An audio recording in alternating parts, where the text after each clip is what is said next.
Swayam Prabha. Digital India. Educated India.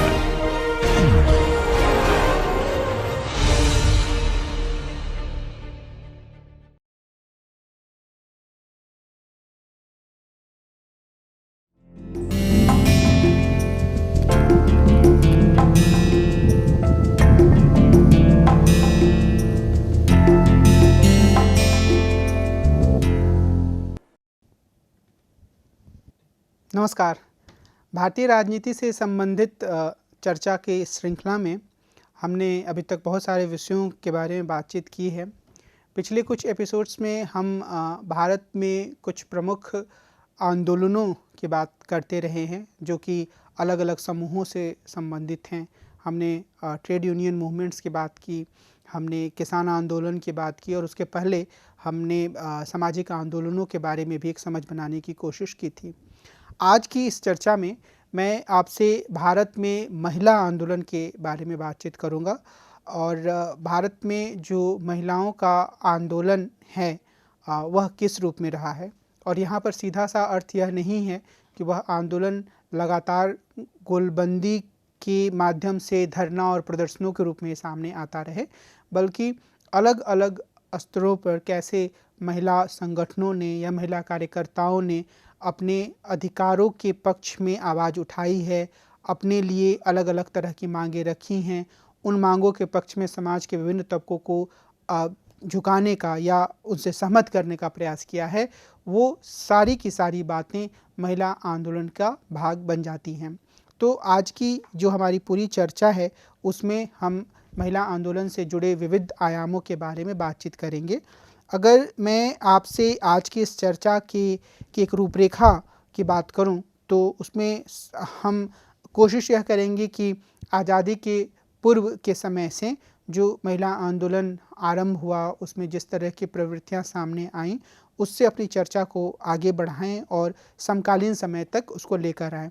तो सबसे पहले हम स्वतंत्रता प्राप्ति से पहले महिला आंदोलन की बात करेंगे और उसके बाद स्वतंत्रता प्राप्ति के बाद के दौर में हम महिला आंदोलन के बारे में अपनी चर्चा को आगे बढ़ाएंगे।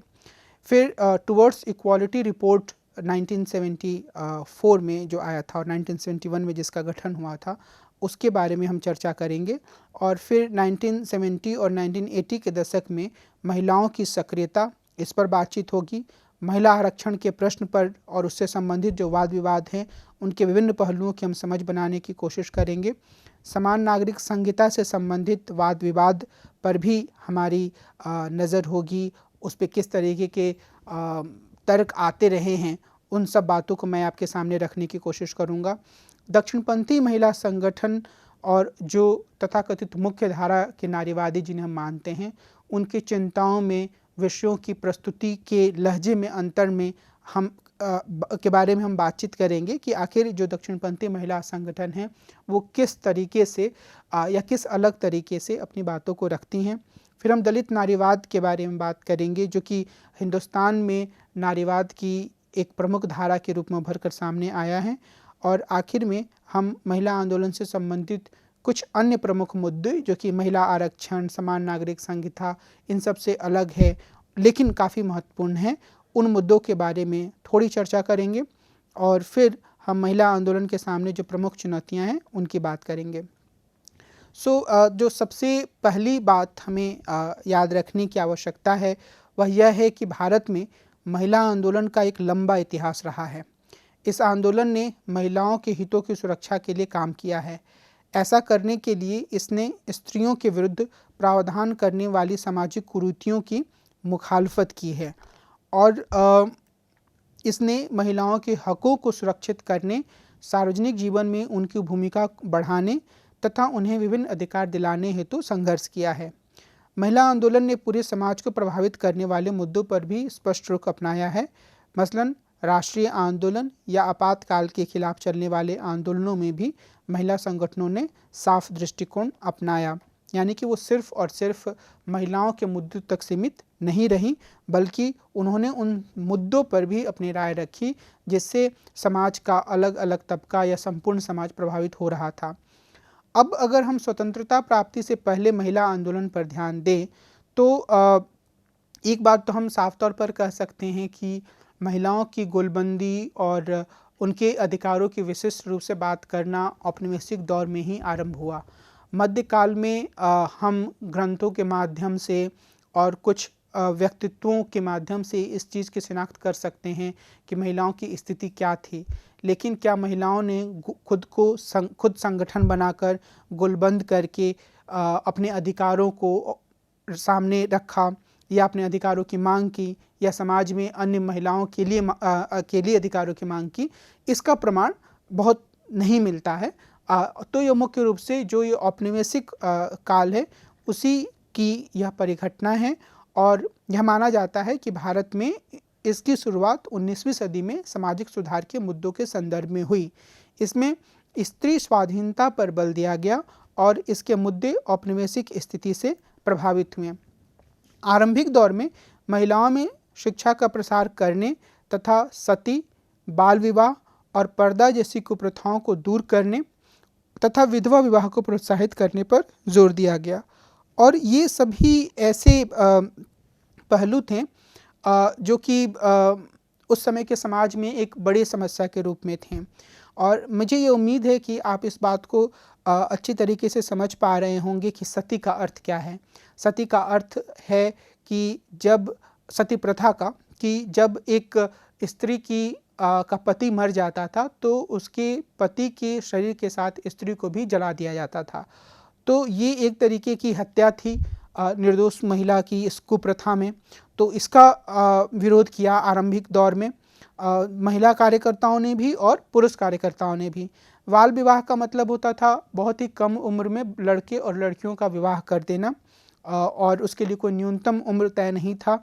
और फिर पर्दा प्रथा का मतलब था कि हर एक स्थिति में महिलाओं को सार्वजनिक जीवन से दूर पर्दा में रखना और घर के भीतर भी जो घर के बड़े बुजुर्ग हैं उनसे पर्दा करना। तो सबसे पहले इस तरह की कुप्रथाओं पर ध्यान दिया गया। विधवा विवाह एक बहुत बड़ी एक ऐसी चीज़ के रूप में थी जहाँ पर विधवाओं को ताउम्र, या पहले तो सती प्रथा थी पर जब सती प्रथा पर प्रतिबंध लगा तब विधवाओं को ताउम्र बिना किसी साथी के जीवन यापन करने के लिए मजबूर किया जाता था। तो धीरे धीरे इन सब चीज़ों को प्रोत्साहित करने का काम, यानी कि सती प्रथा, बाल विवाह और पर्दा पर पाबंदी लगाना और विधवा विवाह को प्रोत्साहित करना, इस पर महिला कार्यकर्ताओं और महिला आंदोलन ने ध्यान दिया। लेकिन ये सभी सुधार पितृसत्तात्मक विचारधारा के भीतर हुए और महिलाओं से यह उम्मीद की गई कि वे निष्क्रिय रूप से इन कदमों को या इन अच्छे कदमों को स्वीकार करें। यानी कि जब हम कहते हैं पितृसत्तात्मक विचारधारा के भीतर, तो इसका अर्थ यह है कि कुछ सुधार के लिए कदम तो उठाए गए, लेकिन यह नहीं कहा गया कि ये जो पितृसत्ता के जो दूसरे आयाम हैं उनके साथ छेड़खानी हो।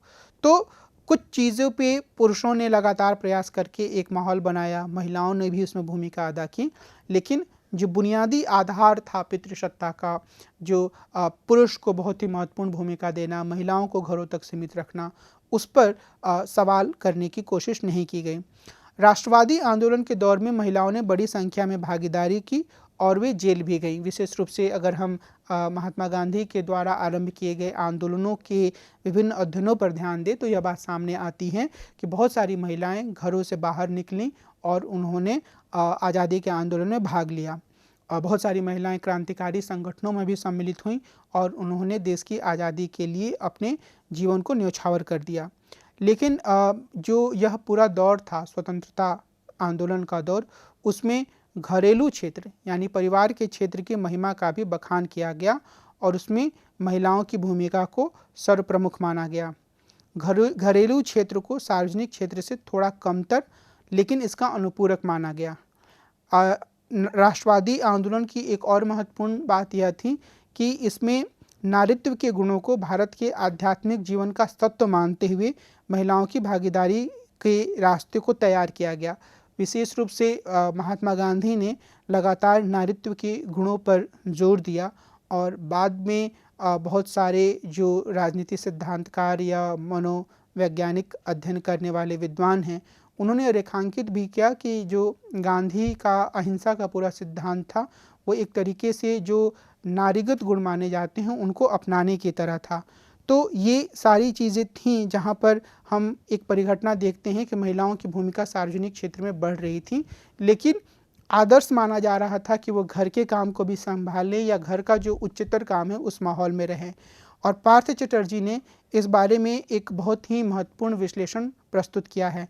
चटर्जी का यह मानना है कि जो राष्ट्रीय आंदोलन था उसमें घरेलू क्षेत्र को सांस्कृतिक आध्यात्मिक का भाग बनाकर इस दायरे में अंग्रेजों के हस्तक्षेप को वर्जित किया गया। इससे महिलाओं से जुड़े कई मसले विचार के दायरे में नहीं आ पाए। इसका क्या मतलब है? चटर्जी ये कहते हैं कि एक इनर डोमेन और आउटर डोमेन का जो पूरा एक आइडिया है वो स्वाधीनता आंदोलन के दौरान काम कर रहा था, और उस इनर डोमेन में जो परिवार या कल्चर से जुड़े मसले थे उनको रखा गया। आउटर डोमेन में अधिकारों की बात रखी गई, राजनीतिक स्वाधीनता की बात रखी गई, जो बहुत गलत तरीके के कानून थे उनके विरोध की बात रखी गई। और यह कहा गया कि जो आउटर डोमेन है वो उस पर कोई दखलंदाजी हो सकती है, उस पर संवाद हो सकता है, पर जो इनर डोमेन है, जो फैमिली का डोमेन है, जो कुछ कल्चरल वैल्यूज़ का डोमेन है, उसमें कोई दखलंदाजी नहीं हो सकती है। परिवार के भीतर की जो एक पूरी संस्कृति है, जो परंपरा है, जो रहन सहन का ढंग है, उस पर।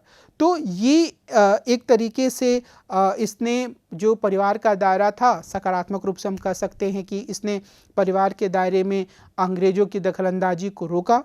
और अगर हम और ज़्यादा गहराई में जाकर देखें तो हम यह भी कह सकते हैं कि जो परिवार के भीतर जो बहुत तरह की विषमताएं थीं, बहुत तरह के जो अन्याय के पहलू थे, उस पर भी जो एक हस्तक्षेप हो सकता था वो रुक गया। तो एक तरीके से ये एक महत्वपूर्ण सूत्र है जो कि पार्थ चटर्जी के लेखन से प्राप्त होता है।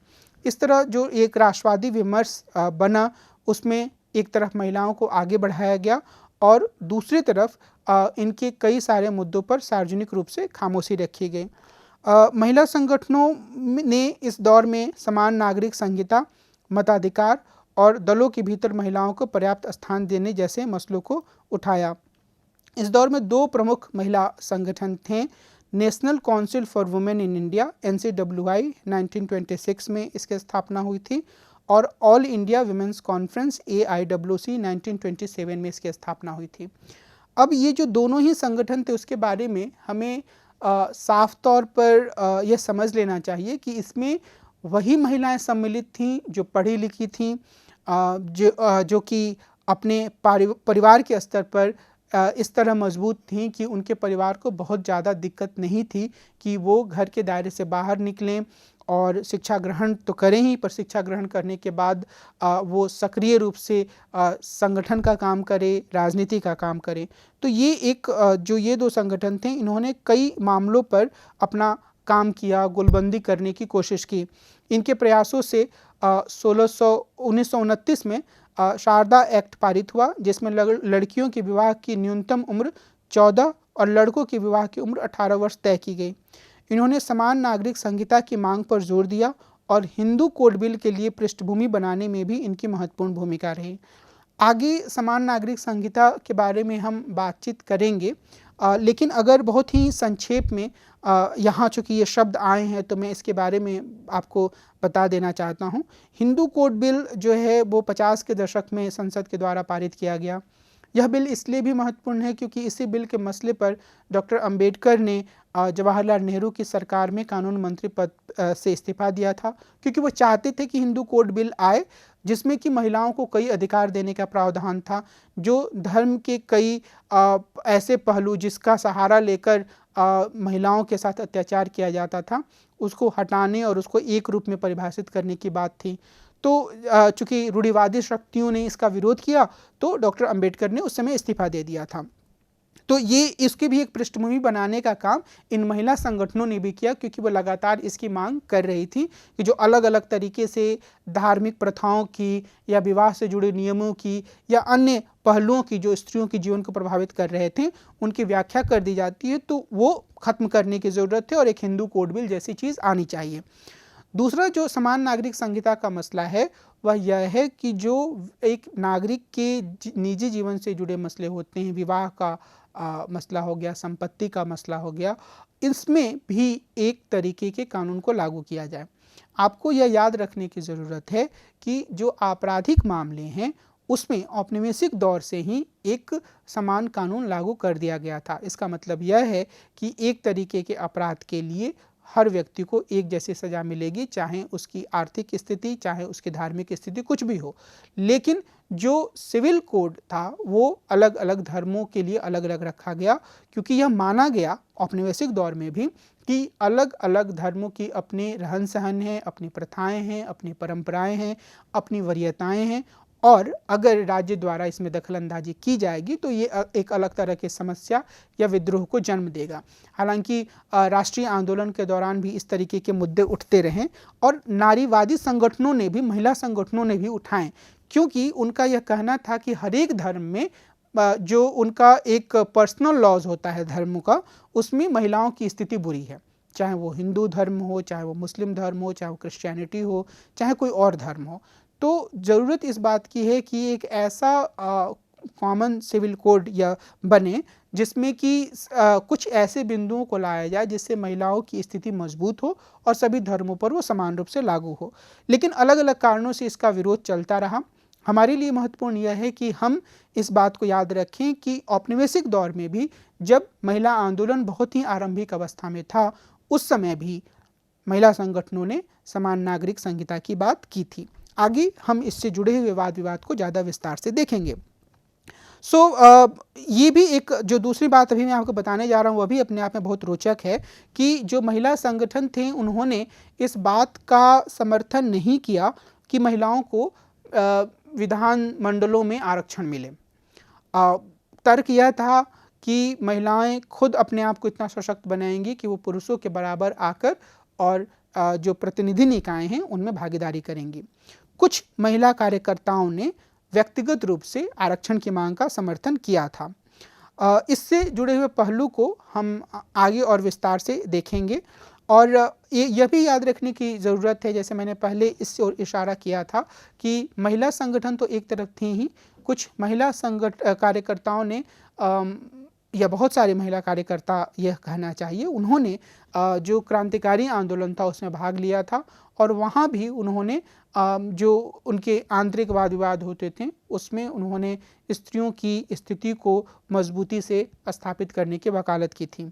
इसके अलावा डॉक्टर अंबेडकर का जो एक आंदोलन चल रहा था जिसमें कि वो लगातार जो अस्पृश्य माने जाने वाले जाति समूह थे उनको संगठित करने, उनके अधिकारों के लिए संघर्ष करने का प्रयास कर रहे थे, उसमें उन्होंने लगातार अपनी जाति विरोधी मुहिम के साथ महिलाओं को जोड़ा और उसमें बहुत बड़े स्तर पर इस बात को लेकर अब चर्चा होती है, क्योंकि ये जो पूरी मुहिम थी वो राष्ट्रवादी आंदोलन की मुहिम से अलग चल रही थी, जिसमें कि महिलाओं को शिक्षित करना, उनके अधिकारों के बारे में जागरूकता लाना, ये सारे पहलू जो है वो अंबेडकर की धारा में साथ साथ चल रहे थे या राष्ट्रवादी आंदोलन के समानांतर चल रहे थे।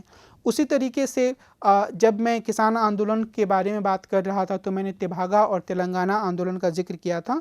तो इन आंदोलनों में भी महिलाओं की काफ़ी महत्वपूर्ण भूमिका रही। खासतौर पे तेलंगाना आंदोलन में महिला जो गुरिल्ला लड़ाकू थी वो पुरुषों से कंधे से कंधा मिलाकर जो निज़ाम के आताताई सेना के लोग थे उनके साथ उन्होंने मुकाबला किया।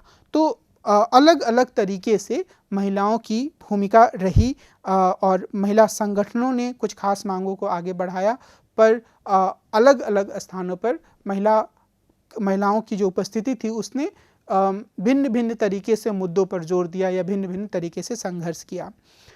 तो जब हमारे देश को आज़ादी मिली तो उसके बाद जो महिला प्रश्न था वह नए रूप में सामने आया।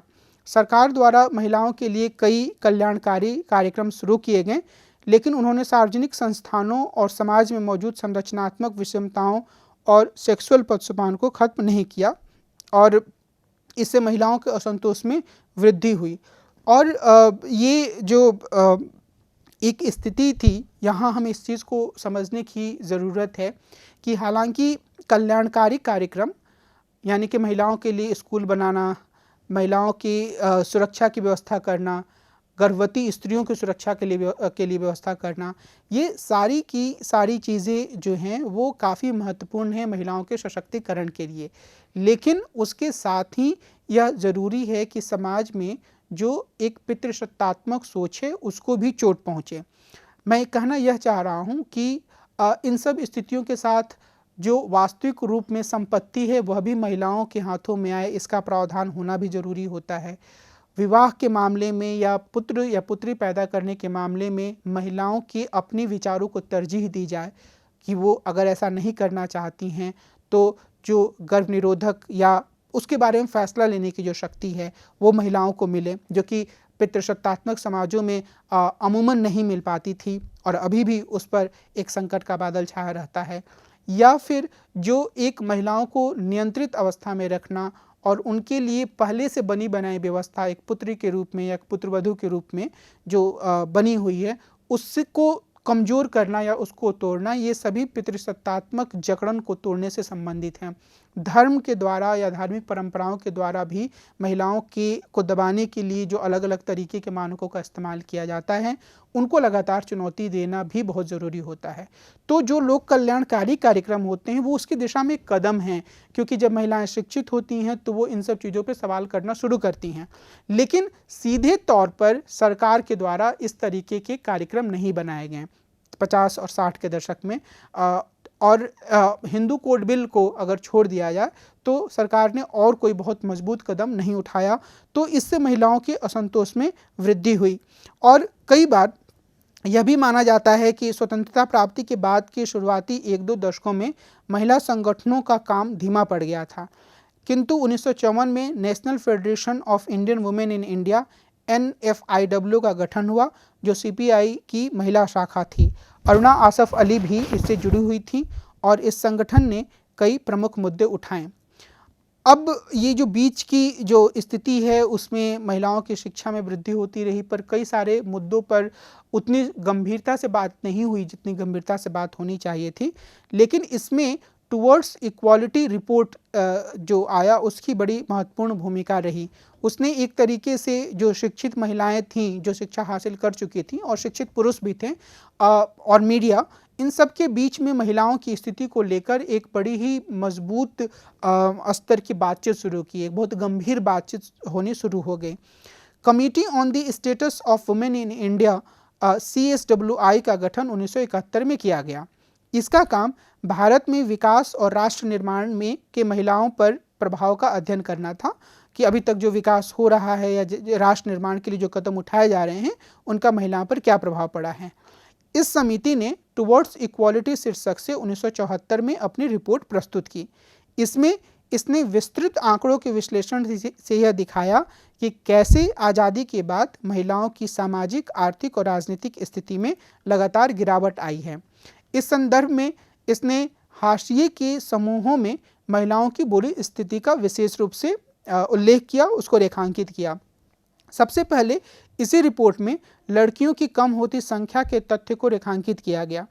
इस रिपोर्ट ने सामाजिक और राजनीतिक जीवन में महिलाओं की दुर्दशा के तथ्य को भी रेखांकित किया। यह माना जाता है कि बाद के समय में महिला संगठनों का एजेंडा काफ़ी हद तक इस रिपोर्ट से तय हुआ। और उसके बाद जब महिला संगठन जो उभर कर सामने आए और जिस तरीके से उन्होंने काम करना शुरू किया, उस पर इन अलग अलग मुद्दों पर भी ध्यान दिया जाने लगा। यानी कि इस लड़कियों की जो संख्या कम हो रही है, भ्रूण हत्या की प्रवृत्ति बढ़ रही है, यौन उत्पीड़न का मसला या सार्वजनिक स्थलों पर या सार्वजनिक नौकरियों में महिलाओं की उपस्थिति कम होना, इस तरीके की कई मसलों पर बातचीत होने लगी। और 1970 और 1980 के दशक में महिलाओं की सक्रियता लगातार बढ़ी। 1970 के दशक में और उसके बाद महिलाओं की भूमिका बढ़ी। उन्होंने आपातकाल के विरुद्ध चले आंदोलन में भाग लिया। इसके अलावा जमीनी स्तर पर चलने वाले कई आंदोलनों में भी महिलाओं की भूमिका बढ़ी। इस संदर्भ में विशेष रूप से चिपको आंदोलन का उल्लेख किया जा सकता है। आपातकाल के बाद नागरिक और लोकतांत्रिक मानवाधिकार आंदोलनों की संख्या बढ़ी और महिलाओं ने इनमें भागीदारी की। चिपको आंदोलन के अलावे अगर हम नर्मदा बचाओ आंदोलन का उल्लेख करें और भी कई छोटे छोटे ज़मीनी स्तर पर चलने वाले आंदोलनों का, तो उसमें हम देखेंगे कि जो वंचित समुदायों की महिलाएं थीं उनकी भागीदारी में लगातार वृद्धि हुई। उन्होंने जीविका के सवाल उठाए, ऐसे सवाल उठाए जिन्हें सीधे तौर पर स्त्रियों के प्रश्न नहीं माने जा सकते हैं, पर निश्चित रूप से वो स्त्रियों के भी प्रश्न होते हैं। यानी कि अगर जीविका का प्रश्न होता है तो वो स्त्रियों का प्रश्न भी है। अगर पर्यावरण अच्छी तरीके से बचे, ये प्रश्न सामने आता है तो वह भी स्त्रियों का प्रश्न है। अगर विस्थापन ना हो, यह प्रश्न आता है तो इसे भी स्त्रियों का प्रश्न माना जाना चाहिए। और जैसे मैंने आपको पहले बताया था पहले की चर्चा में कि गेल ऑमवेट इस बारे में एक सूत्र देती हैं कि कोई भी आंदोलन अपने आप में एक अकेला पृथक सा आंदोलन नहीं होता है, बल्कि उसमें दूसरे तरह के तत्व भी सम्मिलित होते हैं। उसी तरीके से जैसे मैं अभी आपको बताने की कोशिश कर रहा हूँ कि पर्यावरण आंदोलन में स्त्रियों का तत्व शामिल है, उसी तरीके से स्त्रियों के आंदोलन में पर्यावरण का तत्व शामिल है। तो ये एक संघर्ष का दायरा शुरू हुआ 1970 और 80 के दशक में पर्यावरण को लेकर, स्त्री अधिकारों को लेकर, और इसमें भी दोनों में ही महिलाओं की काफ़ी भागीदारी रही। और इसके अलावा आपातकाल के बाद नागरिक और लोकतांत्रिक मानवाधिकार आंदोलनों की संख्या बढ़ी और इसमें बहुत सारी महिलाओं ने भागीदारी की। बहुत सारी महिलाएं जो शहरों में रहती थी, छोटे शहरों में या बड़े शहरों में, उन्होंने इन मुद्दों पर काम करना शुरू किया। आपातकाल के बाद के दौर में महिलाओं के दमन के खिलाफ संघर्ष के लिए दो तरह की संगठनात्मक रणनीतियां सामने आईं। पहली रणनीति में महिलाओं के संघर्ष को अन्य समूहों, मजदूर, आदिवासी आदि के संघर्ष से जुड़ा हुआ माना गया, और दूसरी रणनीति में महिलाओं के लिए स्वायत्त संगठन बनाने पर बल दिया गया। इसका लक्ष्य विशेष रूप से महिलाओं के दमन और शोषण से जुड़े मुद्दे पर काम करना था। इन्हें स्वायत्त महिला आंदोलन के रूप में जाना गया। स्वायत्त महिला संगठनों में मानुषी, सहेली, जागोरी आदि का नाम लिया जा सकता है, और इन्होंने मुख्य रूप से शिक्षित मध्यवर्गीय महिलाओं को अपने साथ जोड़ा। मध्यवर्गीय और शिक्षित महिलाओं ने इनके काम को आगे बढ़ाया और इनके द्वारा विशेष रूप से महिलाओं से जुड़े मुद्दे पर दस्तावेज तैयार किए गए, महिलाओं को प्रशिक्षित किया गया और उन्हें कानूनी सहायता उपलब्ध कराई गई। यह अपने आप में एक ऐसा काम लग सकता है जो कि शहरी क्षेत्रों तक सीमित माना जाए, लेकिन शहरों में भी कई वर्गों की महिलाएं होती हैं, और अगर मिसाल के तौर पर घरों में चौका बर्तन का काम करने वाली किसी महिला को अपने अधिकारों के बारे में पता नहीं है और इस तरीके के स्वायत्त महिला संगठनों के द्वारा वैसी महिलाओं को भी अपने अधिकारों के प्रति जागरूक किया गया, तो यह एक बहुत ही सकारात्मक काम माना जा सकता है। इसके अलावा समय बीतने के साथ ऐसे संगठनों ने अपने काम का प्रसार किया। मिसाल के तौर पर बहुत सारी जो स्वायत्त महिला संगठन थीं वो आदिवासी इलाकों में अपने काम को लेकर गई, वहाँ पर स्त्रियों की मजबूती के लिए उन्होंने काम किया, या दलित बस्तियों में उनके काम का विस्तार हुआ। और ये जो काम का एक पहलू था, महिलाओं को शिक्षित बनाना, महिलाओं को उनके अधिकारों के बारे में, जो एग्जिस्टिंग राइट्स हैं, जो कानून के द्वारा उनको दिए गए हैं, उसके बारे में उनको बताना। अगर घरेलू हिंसा हो रही है तो उससे कैसे निपट सकती हैं, उसके बारे में मार्गदर्शन करना। ये एक सारा जो एक आयाम सामने आता है वह महिला आंदोलन का एक बड़ा ही महत्वपूर्ण आयाम साबित हुआ, और अभी भी इस आयाम की काफ़ी महत्वपूर्ण भूमिका है महिलाओं को कई तरीके के अत्याचारों से बाहर निकालने में, उन्हें कानून का ज्ञान देकर एक जागरूक नागरिक बनाने में, और साथ ही उनके भीतर यह भावना भरने में कि उन्हें अपने जैसे दूसरी स्त्रियों की मदद करनी चाहिए। तो ये एक महत्वपूर्ण बदलाव के रूप में हुआ, और ऐसा नहीं है कि ये सिर्फ 80 के दशक में रुक गया। इस तरह का काम, ऐसे संगठनों के द्वारा काम अभी भी किया जा रहा है, और मैं यह कहना चाह रहा हूँ कि इस तरीके के काम की जो पहुँच है वो देश के अन्य भागों में भी बढ़ी है, और ऐसे भागों में भी ये काम पहुँचा है जहाँ पर कम शिक्षित या अशिक्षित महिलाएं रहती हैं, जिन्हें अपने अधिकारों के बारे में कोई ज्ञान नहीं है। अब हम महिला आरक्षण के प्रश्न पर बातचीत करेंगे। महिलाओं को आरक्षण देने का मुद्दा, विधायिका में उनको आरक्षण देने का मुद्दा अभी भी विवादास्पद बना हुआ है। हालांकि पंचायती राज संस्थाओं में उनको आरक्षण दिया गया है, जिसके बारे में मैं आगे थोड़े विस्तार से बातचीत करूँगा। लेकिन अगर हम भारत में महिलाओं को जो प्रतिनिधि निकाय हैं, विधानसभा और संसद, उसमें अगर आरक्षण देने के मसले की बात करें तो यह बात सामने आती है कि असल में यह मांग वैसे तो काफ़ी पहले से उठता रहा है, लेकिन औपचारिक रूप से यह तकरीबन 80 के दशक के आसपास ज़्यादा ज़ोर शोर से उठने लगा। मैंने आपको पहले बताया कि जब औपनिवेशिक दौर था तो महिला संगठनों ने औपचारिक रूप से इस मांग का समर्थन नहीं किया।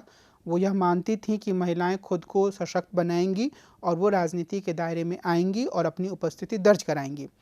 लेकिन कुछ महिला कार्यकर्ताओं ने ज़रूर यह कहा कि महिलाओं को आरक्षण देना एक अच्छा विकल्प हो सकता है। पहले मैंने इस बात का भी जिक्र किया था कि महिलाओं की स्थिति पर विचार करने के लिए committee on the status of women in India का गठन हुआ था 1971 में, और इसने महिलाओं को विधायी संस्थाओं में औरतों के लिए सीटें आरक्षित करने के प्रस्ताव को बहुमत से खारिज कर दिया था। हालांकि इसका मतलब यह है कि इसके सामने यह विचार आया कि क्या महिलाओं के लिए आरक्षण की व्यवस्था की जाए, लेकिन इसको खारिज कर दिया गया बहुमत से।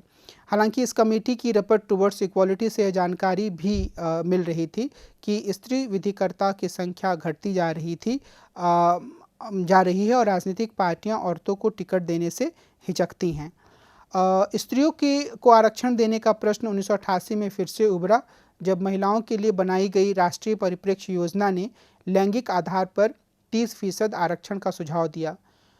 और फिर जून 1996 में एच.डी. देवेगौड़ा के प्रधानमंत्रित्व वाली संयुक्त मोर्चा सरकार ने अपने न्यूनतम साझा कार्यक्रम में दिए गए आश्वासन के मुताबिक संसद और विधानसभाओं में जेंडर के आधार पर 33% आरक्षण का प्रावधान करने वाला 81वां संविधान संशोधन विधेयक प्रस्तुत किया। सरकार के घटक दलों में इस सवाल पर एकता नहीं थी और इसके कारण इसे संयुक्त प्रवर समिति के हवाले कर दिया गया।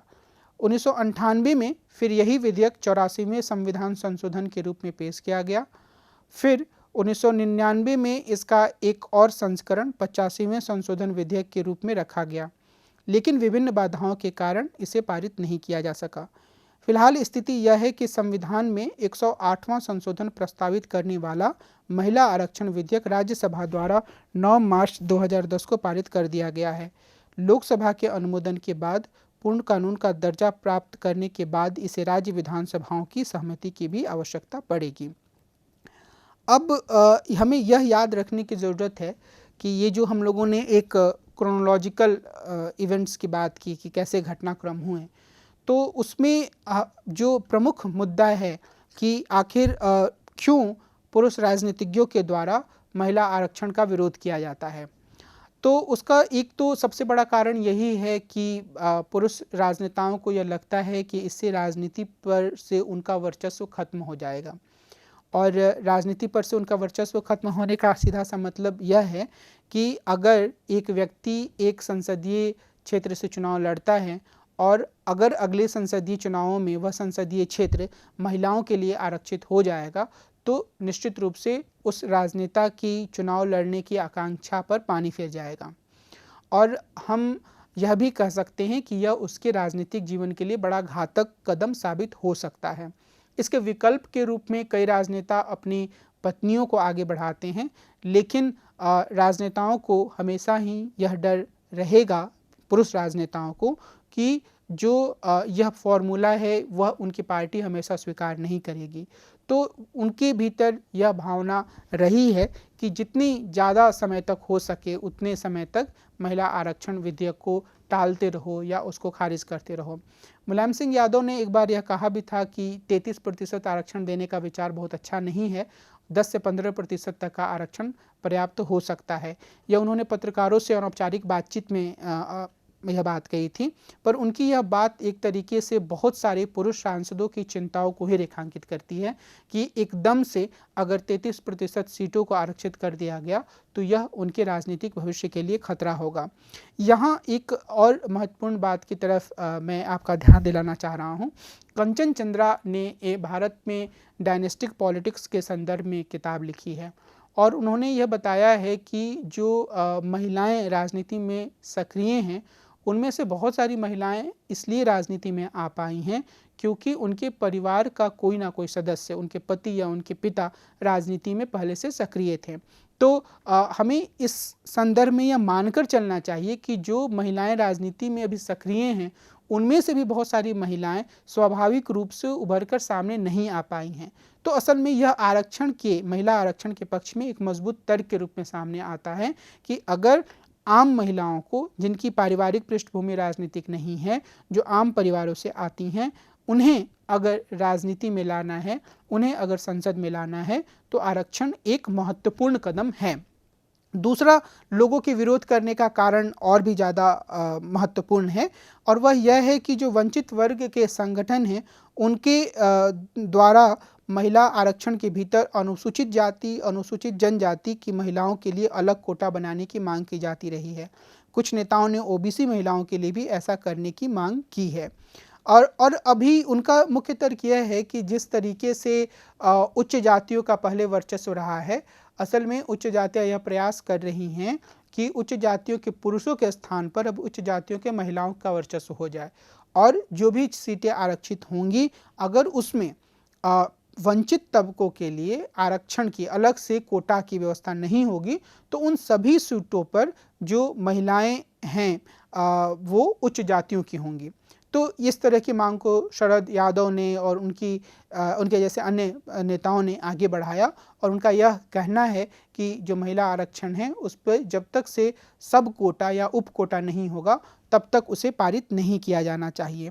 निवेदिता मेनन जैसी कई नारीवादी मानती हैं कि वंचित समूहों के संगठनों या वंचित समूहों के नेताओं की यह मांगें जायज़ हैं, और अगर इस तरीके का एक सब कोटा कर दिया जाता है तो वह सभी समूहों की महिलाओं के प्रतिनिधित्व को सुनिश्चित करेगा।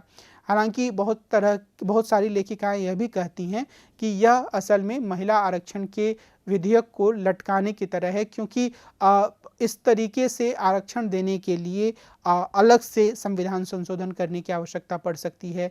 यह मुद्दों की पेचीदगी को और बढ़ाने का एक बहाना मात्र भी हो सकता है, क्योंकि फिर उस सब कोटा में भी कई और कोटा बनाने की मांग हो सकती है।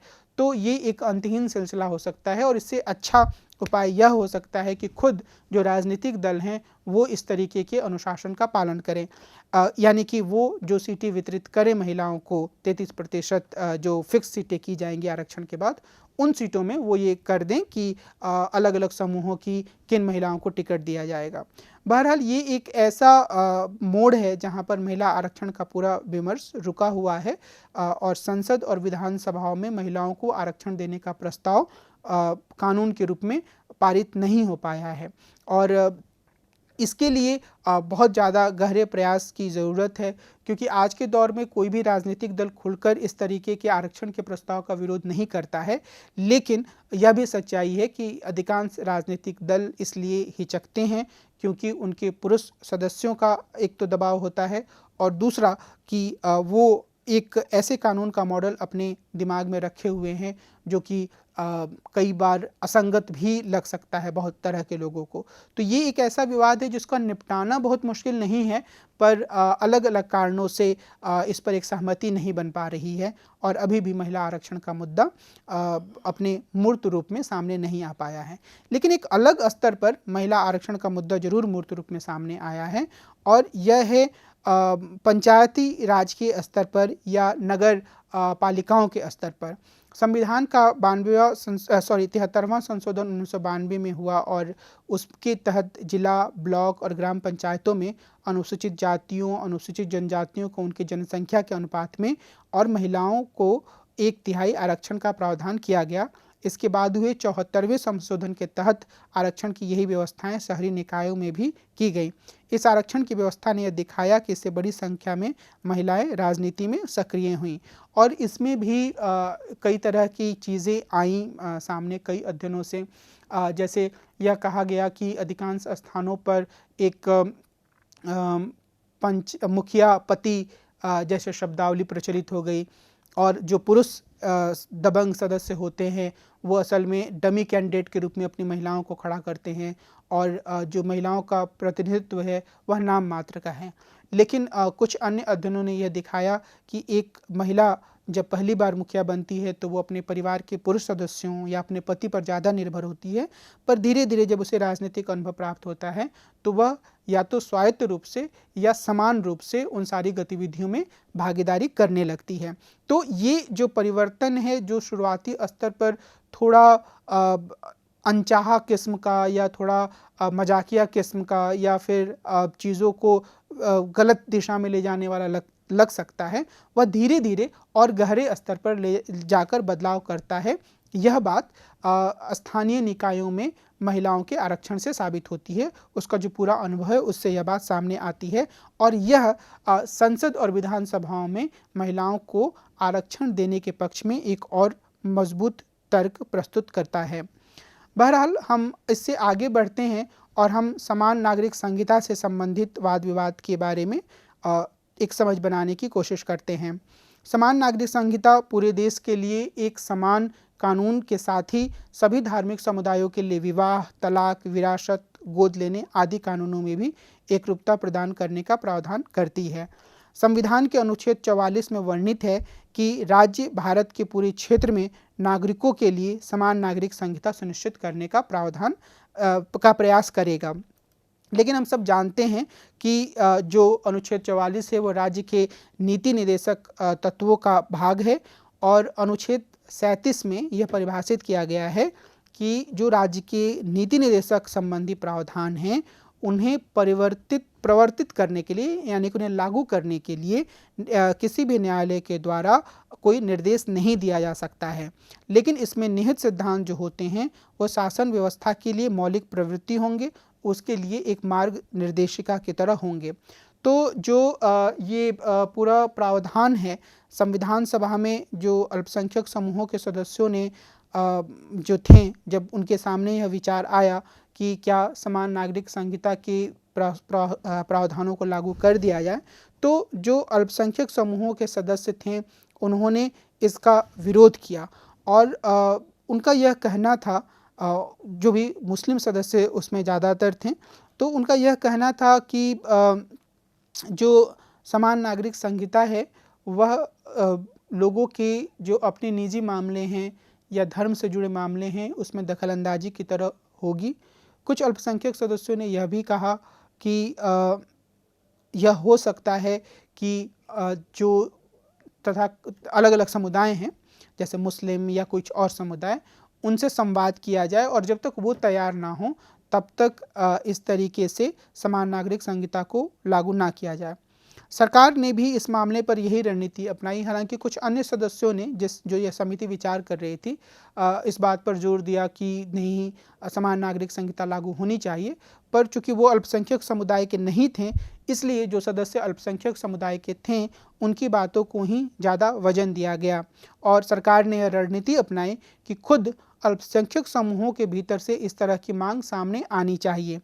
नारीवादियों ने स्त्री के अधिकारों की हिफाजत के लिए समान नागरिक संहिता की मांग की।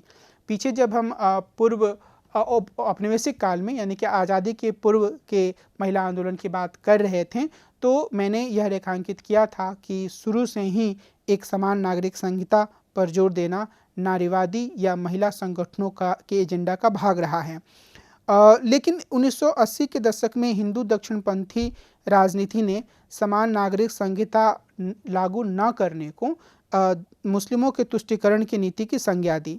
अब इस संदर्भ में शाहबानो के मामले में सर्वोच्च न्यायालय का निर्णय जो है वो और उससे संबंधित घटनाक्रम ने काफ़ी महत्वपूर्ण भूमिका निभाई।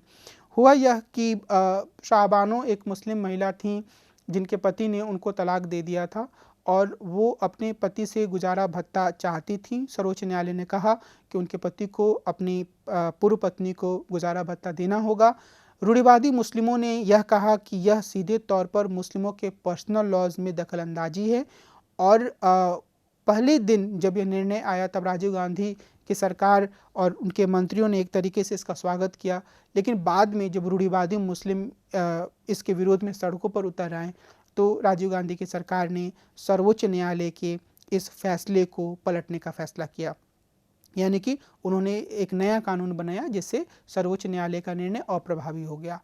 अब इसके बाद से ये जो पूरी घटना थी, अगर आप उसके बाद के राजनीतिक घटनाक्रम को देखेंगे, 1989 के चुनावों को देखेंगे या उसके बाद के विमर्श को भी देखेंगे तो भारतीय जनता पार्टी के नेता लाल कृष्ण आडवाणी और उसके बाद दूसरे कई नेताओं ने भी बार बार इस चीज़ को रेखांकित किया कि असल में यह मुस्लिमों के तुष्टीकरण यानी कि किसी भी तरीके से उनको खुश रखने की राजनीति है। तो ये जो पूरा जो घटनाक्रम है उसमें कई सारे नारीवादी जिसमें कि निवेदिता मेनन और कई अन्य नारीवादियों को प्रमुख माना जा सकता है, उनकी यह समझ बनी कि असल में अगर नारीवादियों के द्वारा समान नागरिक संहिता की जोरदार तरीके से तरफदारी की जाती है तो यह एक तरीके से दक्षिणपंथी राजनीति के एजेंडे में सहयोग करने की तरह या उसे खाद पानी देने की तरह होगा। इसलिए अब समान नागरिक संहिता पर ज़्यादा एक सावधानीपूर्ण रवैया अपनाया जाने लगा, यानी कि समान नागरिक संहिता होनी चाहिए लेकिन वो किसी भी तरीके से किसी समुदाय को दंडित करने के रूप में नहीं लाया जाना चाहिए। हालांकि यह पूरा दृष्टिकोण भी कई तरह के अंतर्विरोधों का शिकार है, क्योंकि सिर्फ इसलिए किसी चीज़ को धीरे धीरे करने की बात नहीं कही जा सकती है, भले ही वो सही चीज़ हो, कि इससे कोई अल्पसंख्यक समुदाय आहत हो जाएगा। और ये चीज़ जो है वो नरेंद्र मोदी सरकार के ट्रिपल तलाक को अवैध घोषित करने वाले जो उन्होंने कानून बनाया उसमें यह बात सामने आई कि एक तरीके से कई अल्पसंख्यक समूहों ने इसका विरोध किया और इसे अपने धार्मिक मामलों में दखलंदाजी माना। तो कुछ अल्पसंख्यक समूहों ने, कुछ महिला संगठनों ने इसका स्वागत भी किया। और मुझे यह लगता है कि शायद अगर यह माना जाता कि ये कुप्रथा है और उसके बारे में तब तक उसको दूर करने के लिए इंतज़ार किया जाए जब तक कि खुद उस धार्मिक समूह से आवाज़ नहीं आती है, तो यह हालांकि बहुत ही इसमें सावधानी बरतने की भी ज़रूरत है, क्योंकि कई बार यह बहुमतवादी राजनीति का रास्ता लग सकता है। लेकिन इसके लिए एक सुधार का रास्ता तैयार करने के लिए अगर राज्य कोशिश करता है तो उस कोशिश में कोई हर्ज नहीं है।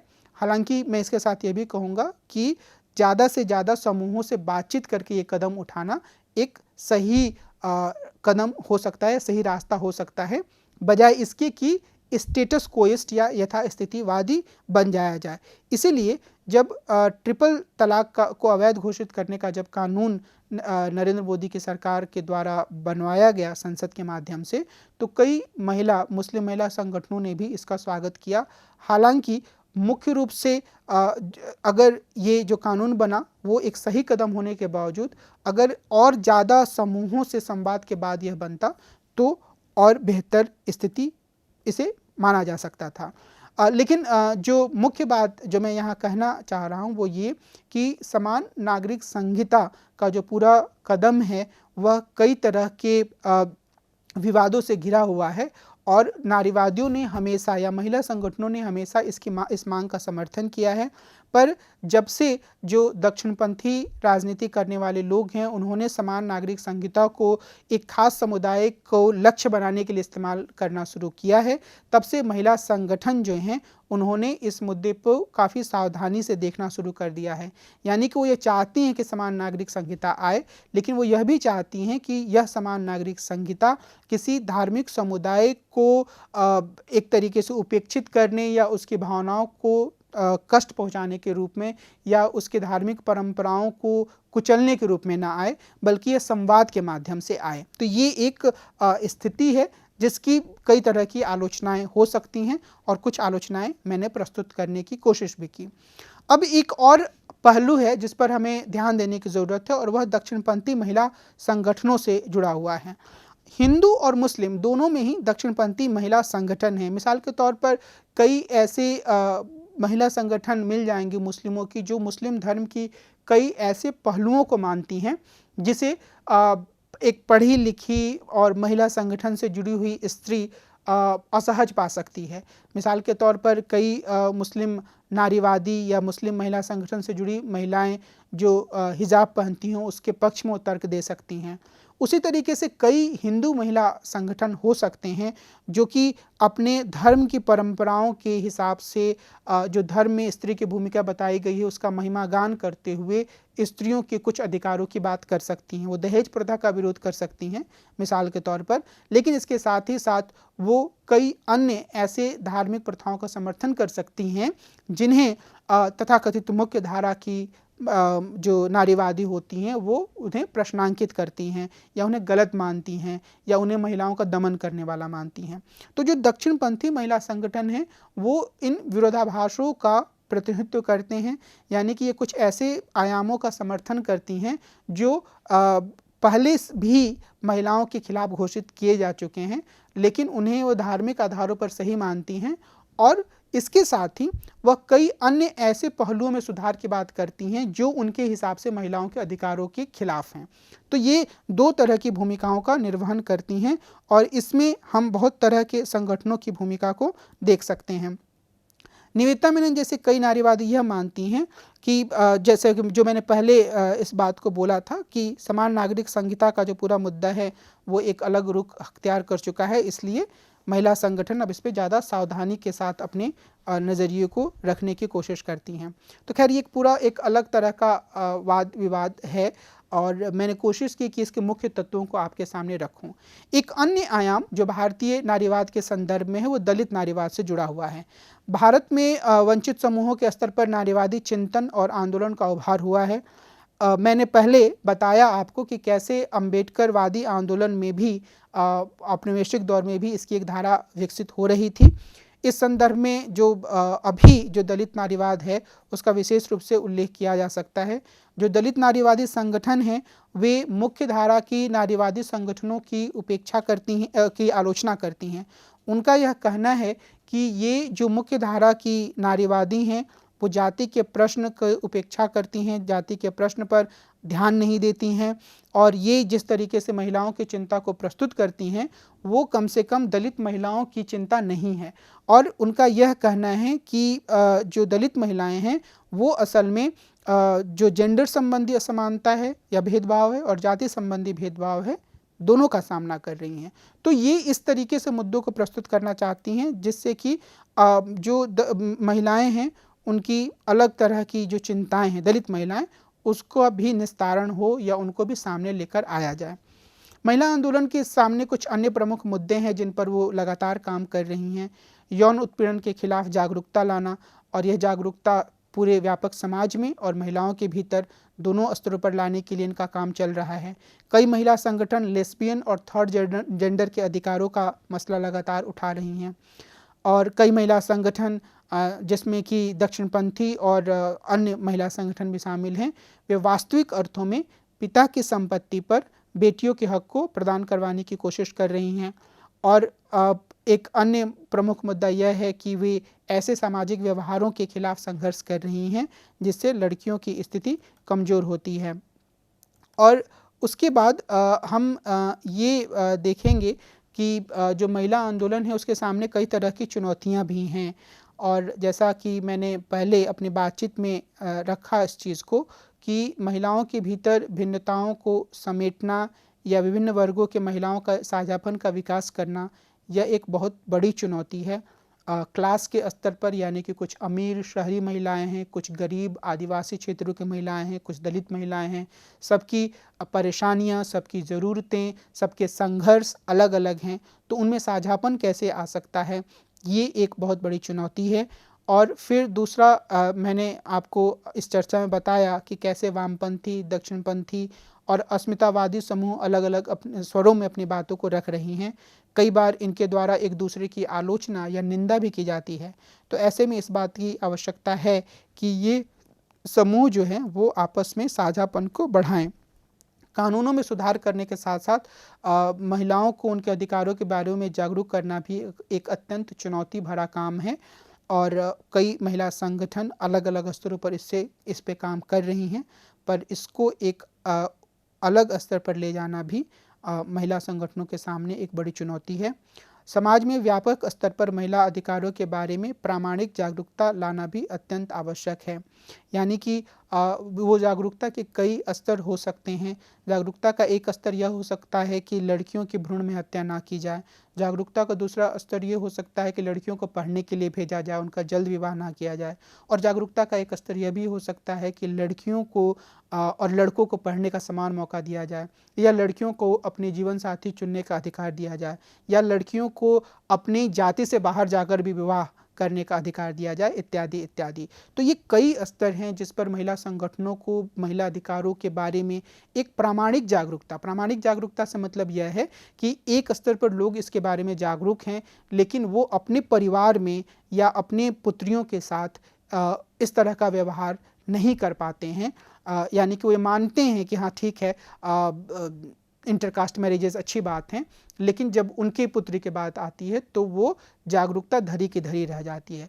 तो वास्तविक अर्थों में ये जागरूकता आए, यह काम करना भी महिला संगठनों के लिए, और या हम कह सकते हैं सभी संगठनों के लिए एक महत्वपूर्ण काम है।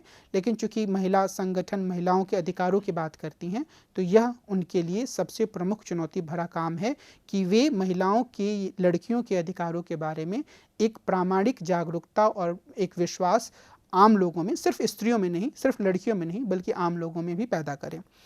तो इस आज की पूरी चर्चा में मैंने आपको यह बताने की कोशिश की कि कैसे हमारे देश में महिला आंदोलन का उभार हुआ, औपनिवेशिक दौर में उसकी क्या स्थिति थी, औपनिवेशिक दौर के बाद, आज़ादी के बाद उसमें किस तरीके के उतार चढ़ाव आए, कैसे भिन्न भिन्न संगठन इससे जुड़े हुए हैं, कौन कौन से प्रमुख मुद्दे इससे संबंधित हैं। निश्चित रूप से इस पूरी चर्चा में कुछ मुद्दे होंगे जो प्रमुखता के साथ सामने आएंगे ऐसी चर्चा में, और कुछ ऐसे मुद्दे होंगे जो थोड़े कम प्रमुखता से सामने आएंगे। पर मुझे यह उम्मीद है कि मैं आपको इस चर्चा के माध्यम से भारत में महिला आंदोलन के इतिहास, उसके विकास, उसकी कुछ प्रमुख प्रवृत्तियों, उसकी चुनौतियों के बारे में एक समझ दे पाया होऊंगा। अगले अंक में हम मिलेंगे और हम भारतीय राजनीति के संबंध में एक अन्य आयाम पर विस्तार से चर्चा करेंगे। नमस्कार।